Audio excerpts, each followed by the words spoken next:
Wittgenstein y Russell. Ciertamente estos dos pensadores representan la corriente analítica de la filosofía del lenguaje analítica, podríamos decir. El movimiento conocido como filosofía analítica se desarrolló en el siglo XX y centró sus análisis, sus investigaciones en el lenguaje filosófico. Russell y Wittgenstein pues fueron los primeros en desarrollar la línea del llamado atomismo lógico. Para Wittgenstein existe claramente el problema de los límites del pensamiento, para cuyo análisis se centra en el estudio del lenguaje. Y podemos decir que la nueva filosofía analítica hace del análisis del método único pues del lenguaje la actividad de su filosofar. La nueva corriente de la filosofía, por tanto, analítica, nace como repulsa de la metafísica idealista, rechazando a la vez el análisis psicologista de sensaciones e ideas mentales propio, por ejemplo, de John Locke o de Stuart Mill. Lo real, en definitiva, pues no se puede definir por su relación esencial al pensamiento.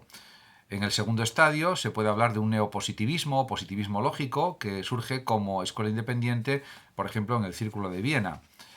Hay otro estadio, que es la escuela de Oxford, representada por Ryle, Wislon, Austin, Strawson, que enlazan con Moore y el segundo de Wittgenstein y que rechazan el análisis reduccionista del lenguaje propio del positivismo lógico. Russell, que vivió hasta 1970 y nació en 1872, pues desarrolló una actividad filosófica muy importante. Su vida transcurrió entre la investigación, la docencia en la universidad y su actividad política. Abandonó, por ejemplo, la teoría de las relaciones internas, lo que permitió a Russell abandonar el idealismo y el monismo. También hay que destacar el atomismo lógico de Russell. Los hechos poseen, por ejemplo, para él una estructura lógico-lingüística indudable. Y Russell, por ejemplo, habla del lenguaje ideal perfecto, que se dará siempre como una cierta identidad fundamental de la estructura entre el hecho y su símbolo. Además, para él, el atomismo lógico es la reducción de todas las realidades materiales a simples construcciones o ficciones lógicas. Y existe una isomorfía semántica, una sola palabra para cada objeto simple.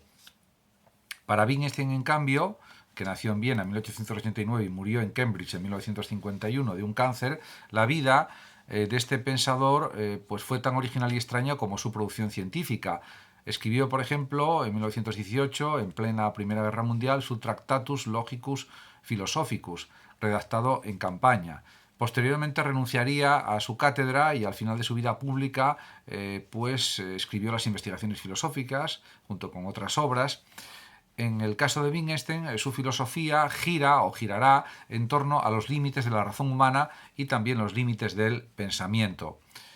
Diríamos que en su tratado lógico-filosófico desarrolla lo que es la naturaleza del lenguaje y su capacidad de representación simbólica. Para Wittgenstein es muy evidente que la naturaleza y la función propia del lenguaje es la de representar la realidad y también habla de la teoría de la figura o del lenguaje retrato. Al pensamiento, según él, le corresponde el carácter primordial de ser figura de todos los hechos y acontecimientos del mundo. Y la forma de la figuración resulta ser la forma lógica.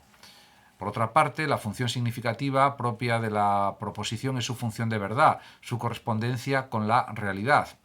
Ya en el Círculo de Viena, el propio Schlick en 1922 había contactado con Wittgenstein y su Tractatus, y había otros filósofos que habían leído con atención a Wittgenstein, Carnap, Neurath, Reichenbach, Empel, etc. Todos los componentes del Círculo de Viena estaban muy interesados, por ejemplo, en el Tractatus.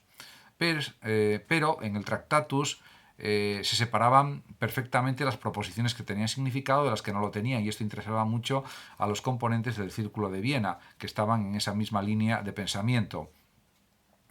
En cambio, en las investigaciones filosóficas aparecen reglas que determinan el significado de las palabras y oraciones con arreglo a sus diferentes usos. Para Wittgenstein está claro que la filosofía tan solo debe describir, pero no le compete, por ejemplo, construir teorías o avanzar hipótesis como las ciencias. Para Wittgenstein, el segundo cometido de la filosofía estriba en su función terapéutica de deshacer los problemas lingüísticos que son pues generalmente problemas en cuanto al pensamiento filosófico, etcétera. Y en ese sentido cree que la misión de la filosofía es aclarar el lenguaje, aclarar los problemas y resolverlos, en cierto sentido. Muchas gracias a todos por su atención y hasta mi próximo vídeo. Saludos como siempre a los oyentes de Radio Sofando de México y decir que el que quiera puede compartir este vídeo, darle like o suscribirse a mi canal de YouTube. Hasta siempre.